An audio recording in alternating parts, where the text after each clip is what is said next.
Hello, I am Caroline Hendrie, the Executive Director of the Education Writers Association.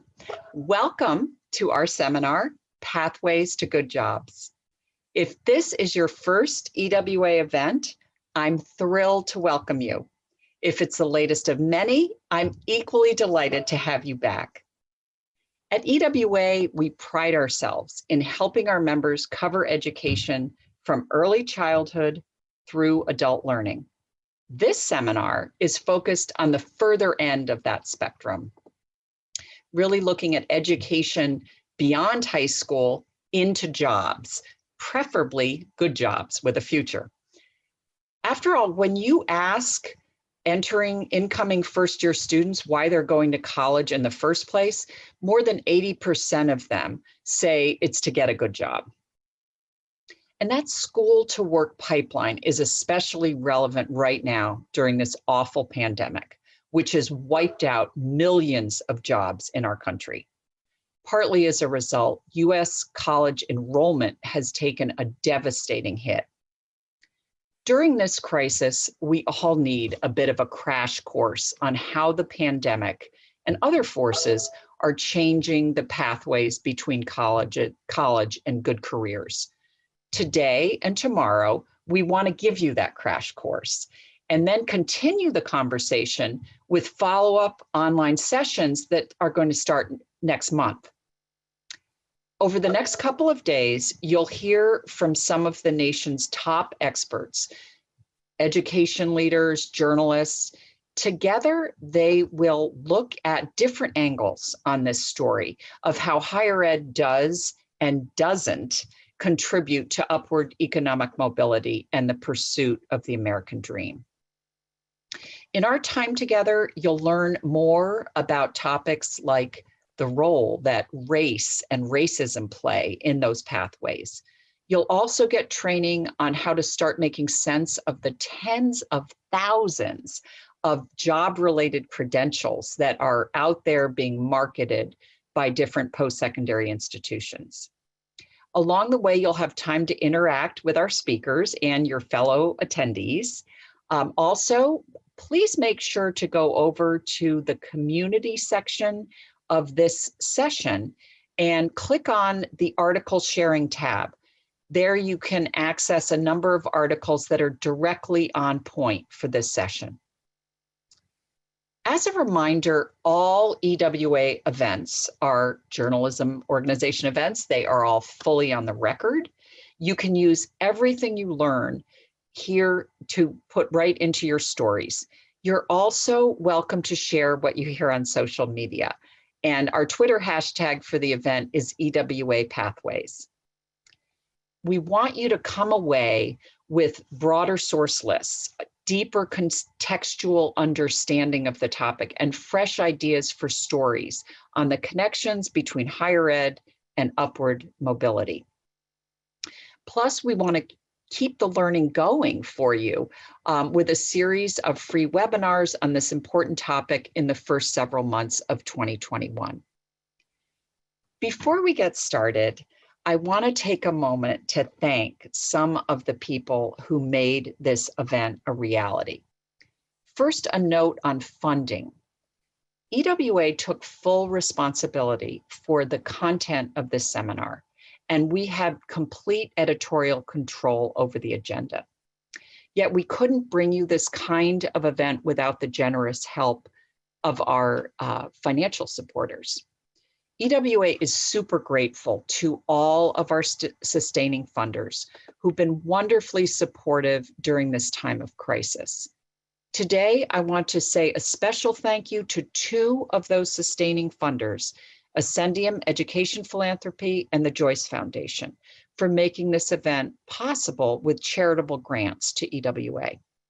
I also want to thank the Strata Education Network for agreeing to provide a generous sponsorship for the event.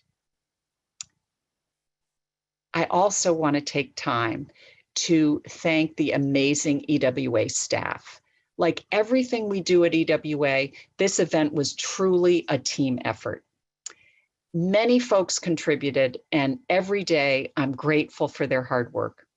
I particularly want to give a shout out to Kim Clark and Lori Crouch on the program staff, and Judy Obabatunde and Rick Wilson on the operations side. Like me, the whole EWA team feels privileged to support the fantastic EWA community. Now, please consider yourself formally welcome to EWA's seminar, Pathways to Good Jobs. At this time, I would like to turn it over to Danielle Douglas-Gabriel, who has covered these issues for years at the Washington Post. She'll introduce our session speakers and moderate what I'm sure is going to be a fascinating conversation. Over to you, Danielle. Thank you so much, Caroline. Hi, everyone. Good afternoon. Thank you so much for joining us. My name is Danielle Douglas-Gabriel. I work at the Washington Post. I will be moderating today's conversation. Before we begin, a few housekeeping items. Please use the chat box to your right in the Hoover platform to submit questions at any point throughout the session. An EWA staffer will be monitoring these questions and facilitate a Q&A portion at the end of the session. If you are going to tweet about this event, which we hope you will, please use the hashtag EWA Pathways. Finally, a reminder that everything is on the record, chats included. Now, let me introduce today's speakers. We have with us Byron Auguste, founder and CEO of Opportunity at Work, and Anthony Carnevale, director of the Georgetown University Center on Education and the Workforce. Actually, we'll start off with you, Tony. What does the research say about the link between post-secondary education, economic mobility, and inequality? It says essentially, in summary fashion, is that since a fundamental shift in the economy beginning in the mid-'80s, what economists call skill-biased technology change, we upskilled from an economy that only required high school or less, really, to get a good job. 65% of the good jobs that nowadays would pay in somebody's early 30s about 55 grand a year, shifted access to those jobs from high school to post-secondary education and training. In the process, we've come to the point now where about 20% of good jobs, those 55K jobs, go to people in high school, but the high school graduates who get the good jobs are virtually all male. So there's still a male high school economy. Just as a quick aside, they may be a much larger one coming, which is to say, we're looking at maybe 6 million. If we pass an infrastructure bill, we're going to get about 6 million sub-baccalaureate high school plus short-term training jobs in the economy.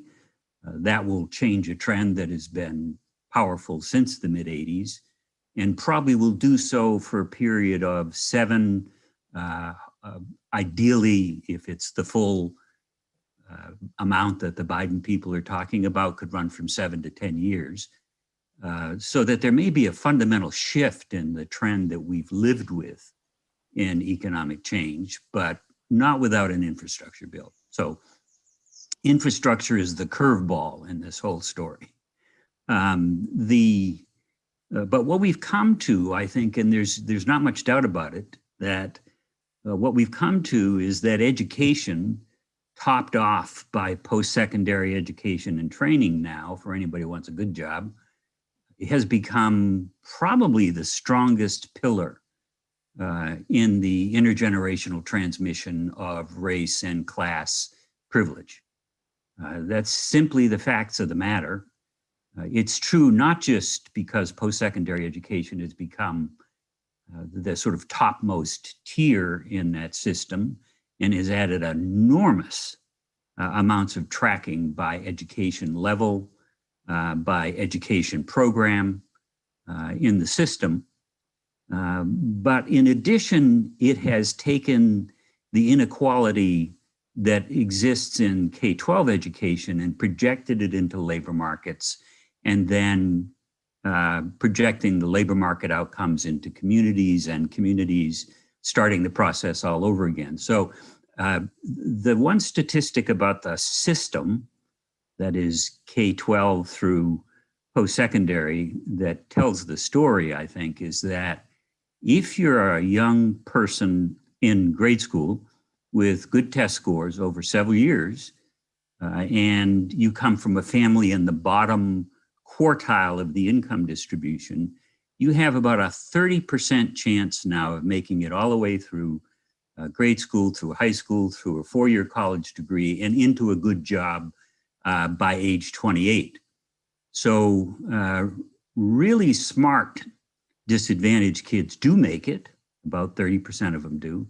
On the other hand, if you're from a family in the top income quartile and you have test scores in the bottom half of the test score distribution throughout your education career, the chances are 70% that you will end up in a good job by age 28, having graduated from a four-year school as well. So one of the things that's disturbing about this conversation always is that the problem is systemic, it's institutional, and that higher education or post-secondary education has just become an institution that makes the reproduction of race and class privilege more rigid in American life. We started to see this strongly in the early 90s, and it's gotten stronger and stronger ever since.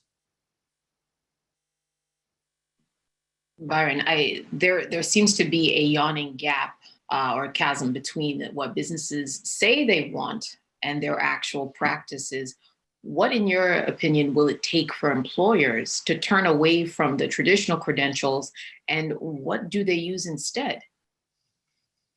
Yeah, it's a great question. First of all, I want to say I'm really happy to be here, and I'm really delighted that the Education Writers Association is focused on this topic, because I would argue that our understanding on this topic is much, much worse than we think it is, which is to say, it's not just that there's a lot of things we don't know, but there's a lot of things we think we know that just ain't so. And so I just want to, so to the short answer to the employer question that you asked is that right now, it is extremely difficult for employers to sort through thousands and thousands and thousands of different credentials. I mean, when I say thousands, I mean, it's really hundreds of thousands, actually. And they come from all different sources. And some of those credentials have local value, like, you know, within a sort of local area, but very few. I mean, there's a handful, like maybe 30, that really have kind of consistent market value. But employers, they do need a better way to evaluate this. But I hesitate to go further down that path, because it makes it seem like the solution, like the employers are just, you know, that like, oh, this is such a confusing system, and like, you know, how do we make it easier for employers? Where in fact, I personally believe the causality goes the other way. That actually, it's actually much more change in employer practices over the last 30 years that have generated the problems upstream, right, in the higher education system in many respects. That's not at all, and Tony and I have talked about this a lot, it's not at all to let higher education off the hook. But I think the most fundamental thing to understand here is that when we ask, why is this system not working? We've got a system that cannot work, and that's why it does not work. It is structurally incapable of producing either the equity outcomes we want, or frankly, the talent and kind of skills outcomes we want. And it is not going to start doing it until we approach it a very different way, and until we look at the facts in a very different way, and then we understand very differently what is cause and what is effect. So I don't want to belabor that, and we should get into the conversation, but I want to say I agree with Tony's stylized facts, and Georgetown, you know, his group at Georgetown is a place I go for reliable data, but I don't agree with the implied chain of causality. And Tony is very accurately describing the way the field thinks about it, and I think it's dead wrong. So at any point you want to talk about that, I would be happy to do it. So let's talk about that then. And I mean, it feels like a nice entry point to get to that. I mean, Byron, kind of deconstruct what you mean by you don't necessarily agree with the chain of thought that the field does seem to push forth as a reason as to why we are in this situation right now where there is such a disconnect. And then Tony, feel free to to provide a rebuttal.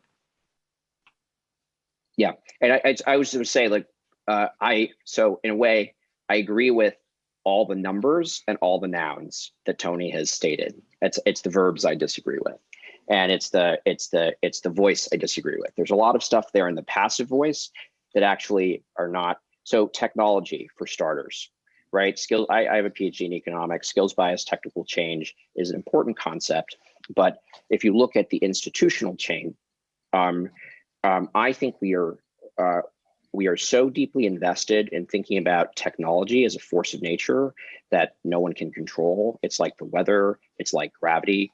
Technology is not gravity.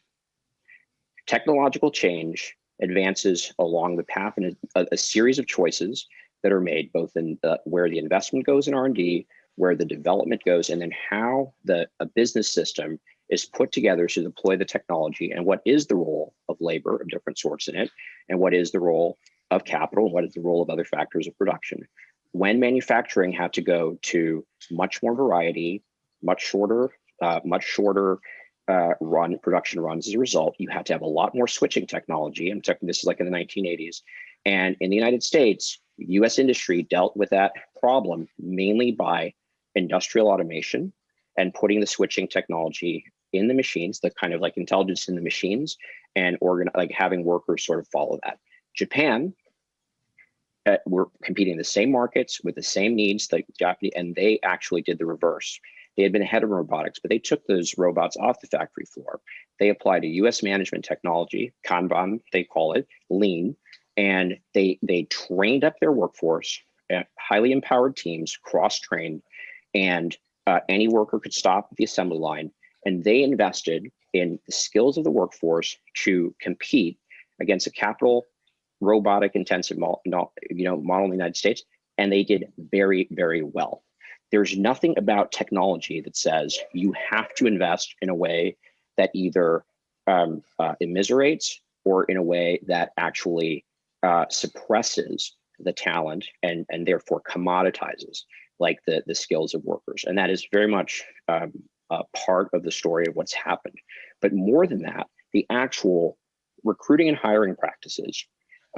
Again, Tony's absolutely right about the numbers. Like 74% of new jobs created, right, in the last sort of 10 years were jobs where it's very common, in fact, the norm for a bachelor's degree screen to be applied in the job hiring. And I say it that way. People often say, oh, a bachelor's degree is required to do the job. That is not the right way to say it because it's not true. Every single job that a bachelor's degree is required for, now, I'm not talking about surgeon, right? Like a medical degree to perform surgery, but these generic bachelor's degree requirements, every single job that they're applied to has people doing the job very well who don't have bachelor's degrees. So it's not that you need a bachelor's degree to do the job. It's that as a matter of convenience, as more people can search more easily for jobs, you have to screen them some way. Employers have chosen to have one very predominant method of screening to be, do you have a bachelor's degree? And depending on the employer and the role, do you have a bachelor's degree of a certain level of selectivity? So think about what's just happened here. Employers have weaponized higher education, right? They've turned it, because if you say, it wasn't colleges that said, like, oh, you have to have a bachelor's degree to have these jobs. It was employers who said that. And what that means is, if with the few exceptions that Tony mentioned, if in order to get a decent job, you have to have a bachelor's degree, well then, don't look any further for why higher education costs are skyrocketing. Like, we haven't been expanding the stock of quality seats in higher education in any meaningful way. So the supply hasn't been increasing very much, but the demand has been skyrocketing because, unlike 25 years ago, we're saying like, hey, if you want a decent job, you need to have a bachelor's degree. And in fact, right now, 3/4 of job listings for administrative assistants for secretaries require a bachelor's degree, but only 1/3 of today's secretaries have a bachelor's degree. So 2/3 of admin assistants today can't apply for 3/4 of the jobs in their field because of a bachelor's degree, even if they know the work. So it has a lot of implications. And I would say I'll add one more implication. If the success model for higher education, the dominant success models are butts and seats, that's one. But the other one, the high profile one, the one that journalists also tend to write about the most, is actually the US News and World Report model. And what's that model? It means the more people you can exclude, the higher percentage of those who seek to be educated by your institution, the higher percentage you can exclude, the better an institution you are. That's what the US News and World Report model fundamentally drives the model. So therefore, here's what we've done. We've said, in order to get a job in the middle class, you need to have, right, a degree. And in fact, the more selective, the better. But we're not going to increase the supply of those things. And in fact, we're going to incentivize, we are going to honor most those institutions that exclude the most of this thing that we just said you need in order to enter the middle class. And so that is a system that is going to deliver exclusion, in fact, of necessity. The flip side of selectivity is exclusion, right? So that's the system we've got. That's the supply chain of talent we have in this country, and we've done it to ourselves. Technology hasn't done it to us. So, Byron's dead right. There's no doubt about that. The technology change is not gravity, but it is treated as if it is, as he's saying. We have to ask, why did employers do this? And the answer is because it's easy. Exactly. So, it's convenient. It's convenient. So let's say in 1983, after the 81 recession, Volcker comes in, shuts down the economy, puts everybody out of work. We kill inflation off, and then technology change, either coincidentally or accidentally. You get both arguments from different economists. Shifts into gear, computer technology, Bill Gates. And suddenly we were being outcompeted. In those days, there was, at least I remember, genuine fear of the Germans and the Japanese, because we had become an economic superpower by producing standardized goods, not so much services, but to the extent we could, services as well, using very highly rationalized production systems in which there were bosses at the top and workers at the bottom, with very narrow skills, generally specific skills.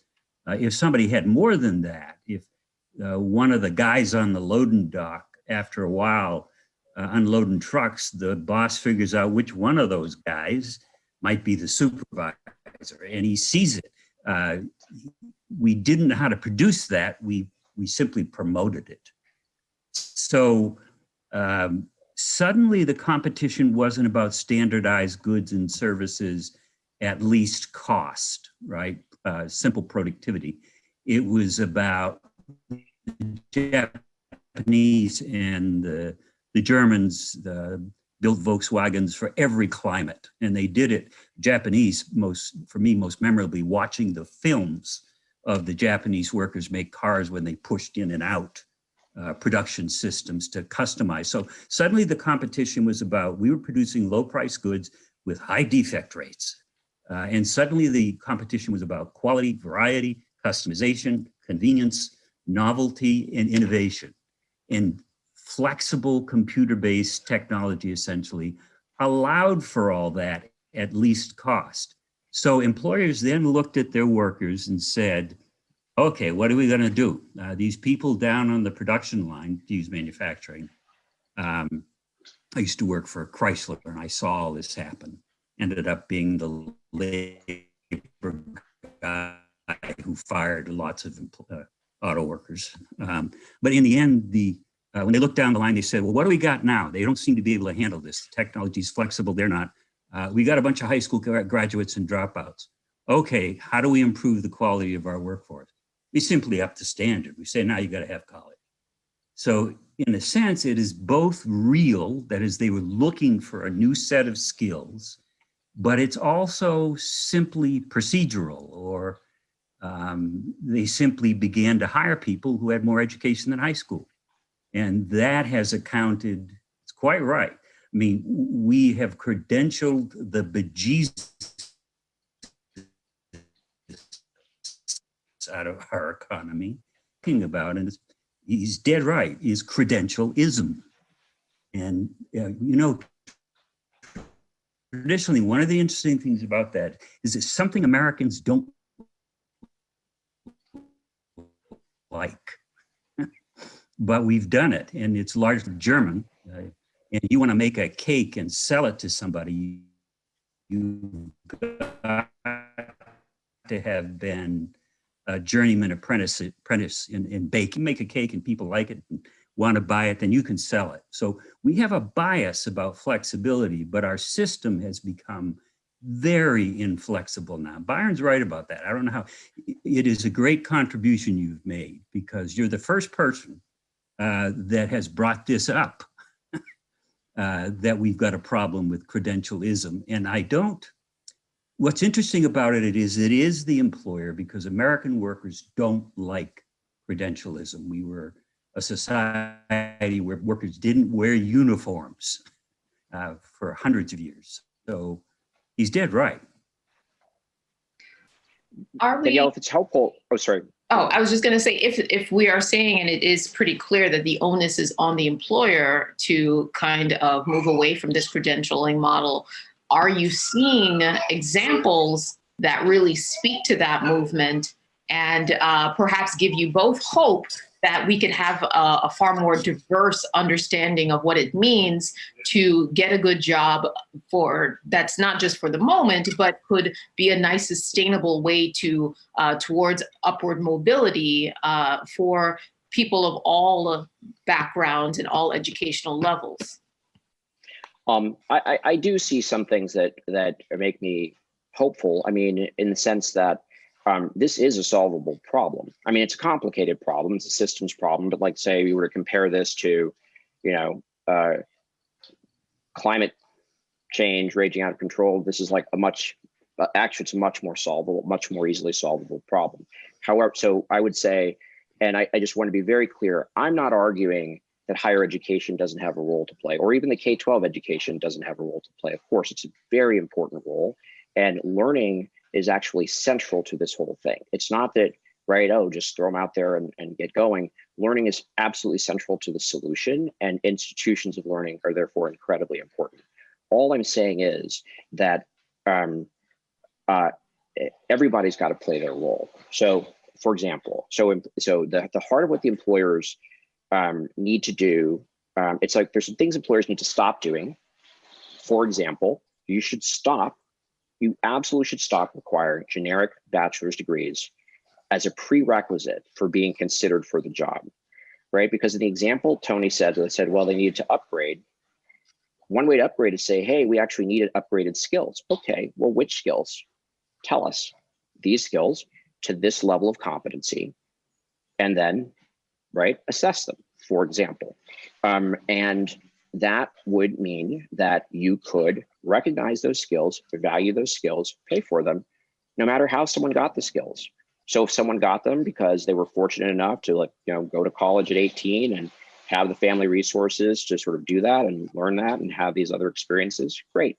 But if they learned them through a combination of, hey, they didn't have that support then, but like 25, 27, they managed to cobble it together and they learned a ton on the job and kind of they volunteered for assignments. I mean, just think about, we talk a lot about STEM and information technology and everything. Small businesses do not have IT departments, but they do have IT. There's someone in small businesses taking care of the IT, like upgrading it, configuring it, figuring it all out. That person's probably a receptionist or a secretary or something and they probably don't have a bachelor's degree. And if that person then takes the skills that they learned on the job through their work and practice and everything, and then applies for a career path job in IT, where that first rung, they can actually do the job, they are not going to be considered. because what you got to remember about these, I would say, I think call it pedigree bias, right? I mean, because you're basically saying we spend billions of dollars on redundant infrastructure to screen people out, i.e. to stop them from trying, to stop people from showing what they can do. And if you think about this, this is not a labor program problem. This is a labor market problem. And a market has a demand side and a supply side. And I think all higher education institutions and another range of institutions are very important to developing the supply of talent. But on the demand side, if an employer says, no matter what skills you have, if you do not have this very expensive to get credential that you typically get if like everything in your life is together and your parents have resources and social capital and everything, and that's the basis on which you can get this credential, and only then will we consider you for a decent job, a career path job where we invest behind you, well, that's a system that is going to generate like tremendous racial inequity, and not even, and even more than, it's not just that it continues the inequitable nature of K-12 education or higher education, it compounds it. It adds another layer. Even people who've kind of worked their way through and gotten to a point where they can do it, it stops them again. But so where's the hope? Number one, the hope would be look overseas with the other humans, right? The exact countries that Tony was talking about competing with us, they have systems that are much more adept at bringing out people's skills, not putting that burden on it. The Japanese way is different than the German way, than the Australian way, than the Danish way. But there are a lot of countries that do this much better than we do and have a much better point of connection, either more hardwired like the Germans or looser like the Australians, but where from education to employment and back. No one's got it fully done, but there's a lot of people ahead of us. This is an area where, just as others have learned from us in some fields, the United States can learn very much from other countries. Then in terms of within our country, there are some systems that work very well. An example I'd call your attention to is the Tennessee Centers for Applied Technology in the state of Tennessee. These are competency-based programs. The programs might last 6 months to 18 months and so forth. They're based on they don't give you a bunch of electives. They give you the whole package of what you need in order to be able to get a job in a field. That curriculum is co-designed with a set of employers who also are on the boards of these institutions. They are relevant to the regional economy, and they hire the graduates of these programs, right? In the area of automotive and automotive supply, it's an automotive sort of session. They even have the courses in a way so that you can have a part-time job, because they realize that most people doing this need to have a part-time job. They take seriously like who their students are, who their learners are, what their lives are like. And I think that's been a very successful model that there are versions of, around the country, but not that many actually. And there's like much, much more that could be done there. And then finally, I would say there's some employers who have never lost the habit of actually training their people, right? I mean, so there are lots of great examples, because frankly, that used to be the norm. And what we're seeing now is that, look, if every employer does their fair share of entry-level hiring and all that and training people, the system works pretty well. But the problem is the system works even better if every other employer does it, and then you just poach the people they've invested in. And I think we have a poaching problem. I think we have a free rider problem, where 5% of employers are free riders. That's not a big deal. But if, say, 55% are free riders, we go into free fall. And I think that's what we've done. So there's a lot that higher education needs to do, but it absolutely cannot do it without the change in the way employer demand is signaled. Tony, how about you in terms of any? I think Byron's, again, he's absolutely right. This is, this goes back to Bob Reich and an attempt to get employers to take the high road versus the low road, so on and so forth. They all took the low road. So I think so what's going to happen? That's my question. So what is happening is that instead of building people, that is getting people who are training ready and training them in the workplace the way we used to do it, what's happening is that industry is now aggressively demanding that the education system provide people with these skills on day one. That is skills beyond specific skills, general skills of problem solving, communication, so on and so on and so forth. So you see in higher education and in education in general, all the way down through the grades now, an attempt to do this kind of learning in the schools. So in the schools, that is especially higher ed, it feels very much under attack by this. So, you know, the House bill written by Democrats has training Pell in it. There's a bipartisan support for training. The only issue there, and I think it's pretty much settled, is are we going to demand that the education system provide these work-related general skills as well as specific trained skills. And in America, the path of least resistance is to have the education system do it. It's our only $1 trillion asset that we have to do these things. The educators resist this, but I don't think it's going to matter. This is coming to higher education. We're building information systems that track at the program level, track the employment and earnings effects of particular higher ed programs. Much of this tracks back to high school now. So I think, you know, we are as a nation, for ideological reasons, we're sort of education fundamentalists. Education presumes, I think inaccurately, but the Americans presume that education is a fair way to allocate opportunity because it preserves individual responsibility. So in theory, you have to do the homework, take the test, get into the good college, get the great job, and that seems fair. Of course it isn't, because that would say that only white men are capable of learning these skills. I mean, it's foolish. And we know that if we track people, as I did in my first point, if we track people by ability, low ability, advanced people end up in these jobs that require these skills, and high ability, disadvantaged people don't. So this is not about who's able, but our response to this, which is to keep employers flexible, but to then use the education system to produce this workforce. And you can't, I mean, anybody who applies to Georgetown gets a lot of pamphlets saying how much we're going to increase problem-solving skills, critical thinking. And the truth is we have no idea how to do that, except in very obvious ways. But I think that's where we are. You see that in the Biden platform. The Republicans, the way this tends to work is the Republicans are more in favor of training because they know that education degrees creates Democrats. The Democrats are in favor of both education and training. And that's really the conversation that we're in. If Biden wins in Georgia, we will we're going to triple funding for Title I, going to provide free college, provide massive training grants through the Pell Grant system, which is in education. So we're relying on education to do the job.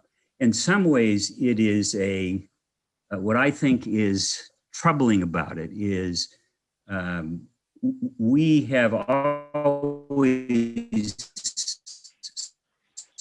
subscribed to what's called the Washington consensus as a thing. We don't talk about designing jobs or anything like that. Although if you go to the AFL-CIO, there are lots of papers about that. So in the end, I think that that's where we're headed. I hear the Biden people making noises about moving away from the Washington consensus on trade and technology. But I also noticed that when Biden announced his economic team, he did not announce a Secretary of Labor, which tells me this is not going to happen.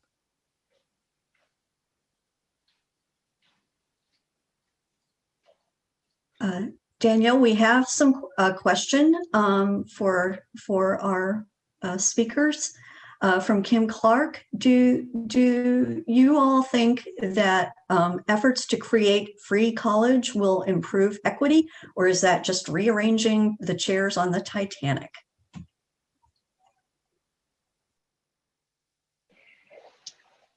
Well, I think we know what it is. That is, if the sweet spot in this debate about everybody going to college is really 14 is the new 12. Because you can go into any room with a bunch of Americans and say, if you say everybody needs a BA, 60% of the people in the room will say, no, that's not true. If you then ask them if their kids need a BA, they'll all say yes. But if you go, the way to play this politically is you go in the room and you say, look, I know everybody doesn't need a BA, but we surely agree that everybody needs more in high school to make it these days. And 70% of the people in the room will agree with you. So the sweet spot is the 2-year. That will create more tracking. The system is already tracked mightily in higher education. If you win in Georgia, and if you end up getting free college, then at least what you've done is you've basically bought off the Black caucus and the Hispanic caucus, because they know if it's just free 2-year college, they know where their people are going to be. And they know where more affluent, especially white people, are going to be. So there is, I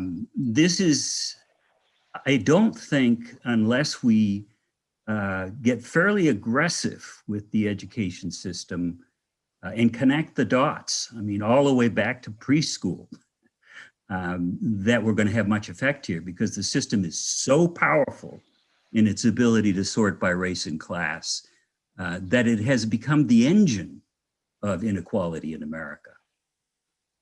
Yeah, I think that, I mean, there's so much to unpack in this free college, and it's actually fantastic work for curious, analytical, investigative education journalists, by the way, because so what does it mean it's free college?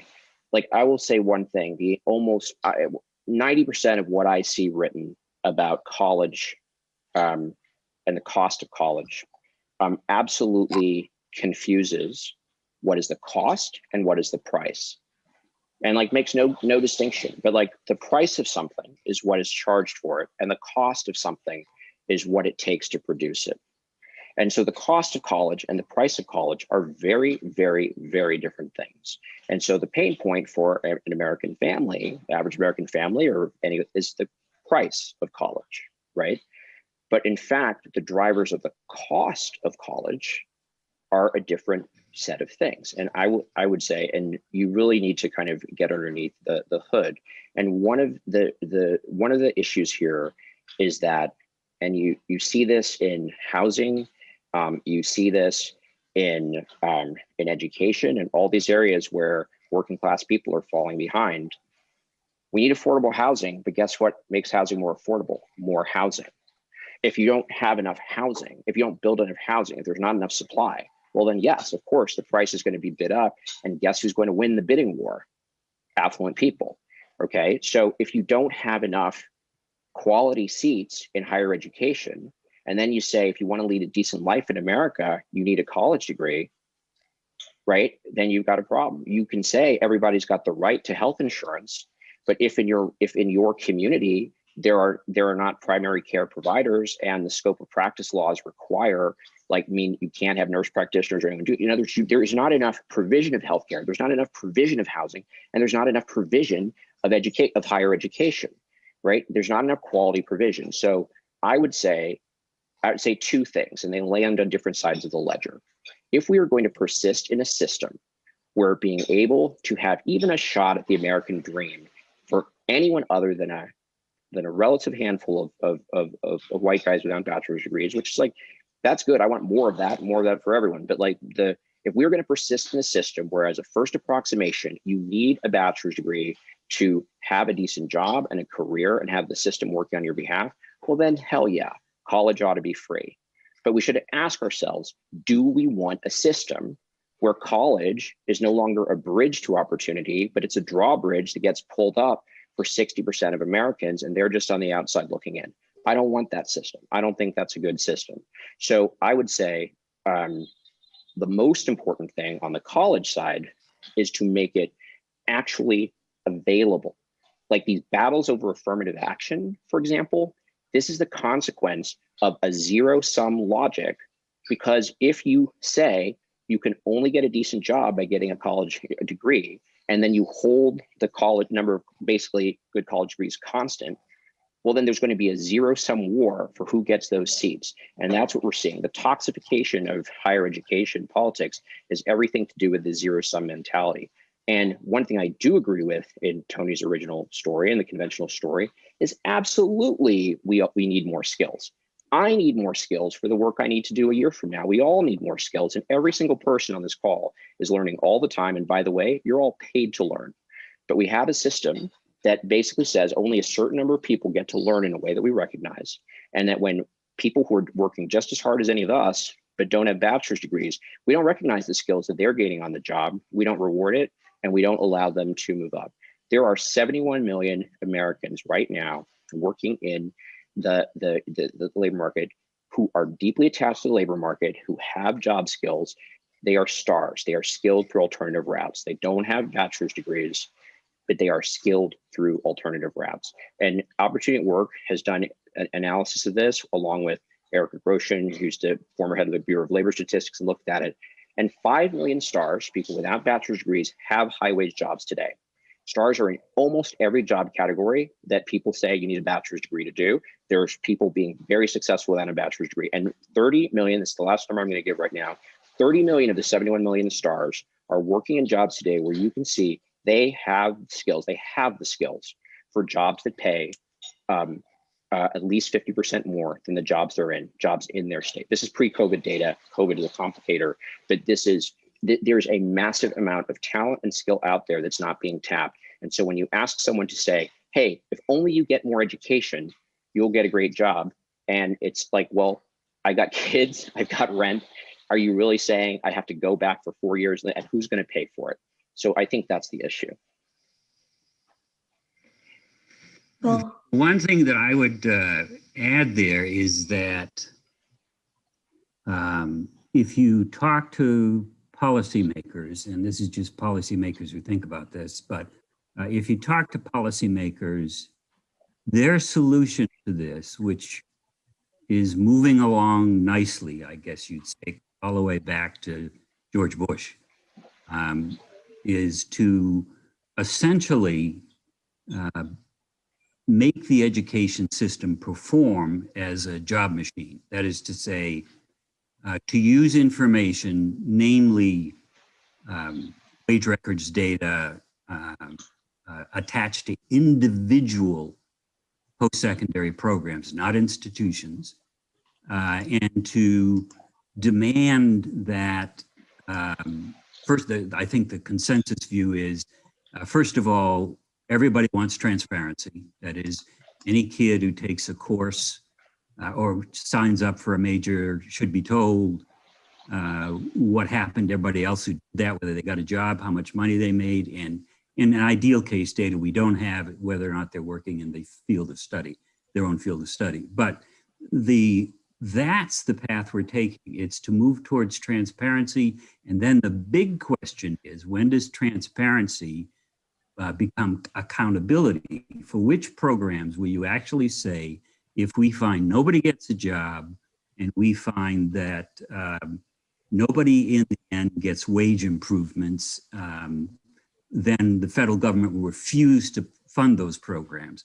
That, I think, is more and more attached to the idea of training. It's what we did with the for-profit schools. They were very convenient. Like the Japanese and the Germans, I think, they caused a lot of disruption in the regular education system by being an alternative. That was their principal use. But I think in the end, what we're headed for is accountability. The missing link in all of this is counseling. 50 states now know, at least within state, if you major in a particular thing at a particular institution, we know what happens. What happened to everybody else who did that before you, and we can tell you pretty much what's going to happen to you. None of that information is being delivered to students at the moment. Well, with that, I think we're ready to wrap up. I want to thank Danielle, Tony, and Byron for a great conversation. And I want to invite everyone to participate in the next event, which is the Ideas Lab, where we brainstorm, okay, how can we as journalists cover this issue? Before you leave, two important announcements. Please give us feedback about the session by clicking the Rate the Session button, which will open a new window with a short survey. With the other, as I mentioned, we have the Ideas Lab, which will be led by Beth Hawkins of the 74. Please join her in the lab by clicking on the link in your Whova agenda. With that, thank you. Lori, yes. Lori, since I won't be in the lab, I just want to suggest that a really good way of thinking about great stories in education is the curiosity of saying the mismatch. So I'll give you an example, and there's like a dozen others. Black families value education more than white families, right? But they get access to it less. Why? Like, and you'll see this disconnect. Employers say they want skills, but they don't hire for skills. They hire for degrees. So what do they get? They get degrees, right? And so there's an honestly, if you dig just one layer beneath the surface, almost like a huge number of the assumptions are dead wrong. And that's just a fantastic starting point for good stories. That's my 2 cents as you go forward. Great. That's a good discussion point for our next thing.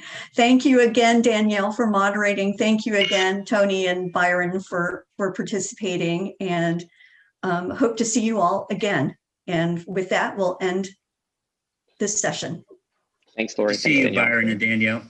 Thank you.